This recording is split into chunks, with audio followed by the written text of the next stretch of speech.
Boy aka, har doim eng yaxshi mahalladan uy olaman deb niyat qilarmiz. Hozir siz uchun shahar eng yaxshi mahallalardan biri bo'lgan Yakkasaroy tumanidagi Salomatina mahallasidan ajoyib va fayzli uy topib qo'yganmiz.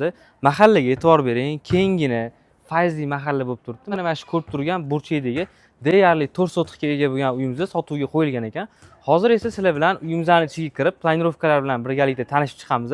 Va videoni oxirigacha ko'rib turing, yoqsa bitta like bosing. Boy aka, mana bu uyga kirib kelishini qarang, alohida bir e'tiboringizni tortib qo'yadi-da. Juda ham shinamgina, fayzliligi shunaqa bilinib turibdi. Mana bu letniy stol-stullarni qo'yib qo'ysangiz, maza qilib yozda choylarni ichib, dam olib o'tirsanglar bo'ladi.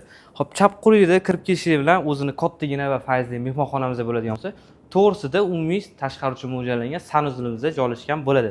Bundan tashqari, uyimizdagi barcha xonalar juda ham katta va keng qilingan ekan. Shu tarafi menga juda ham yoqdi. Mana 10 qo'yilida ayollarimiz uchun mo'ljallangan kattagina oshxona, o'zini ichida o'tirib ovqat yeydigan joylari bilan birgalikda bo'ladi. Eslatib o'taman, uyimizda umumiy 6 ta xonadan iborat bo'ladi. 3 ta sanuzel va bitta qishki va bitta yozgi kuxniyadan iborat bo'ladi. Bu yoq tarafimizda bolalar uchun dam olib o'tiradigan xonamiz va ketma-ketlikda ota-onalar uchun mo'ljallangan yotoqxonamiz joylashgan bo'ladi.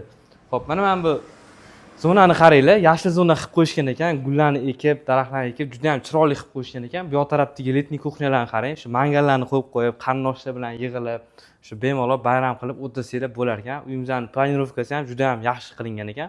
Xo'p, ana endi barchaga qiziq bo'ladigan narxiga keladigan bo'lsak, uyimizning sotiqiga 120 mingdan so'rashyapti. Tepasiga kelsanglar, yana kelishadigan joylari bo'ladi.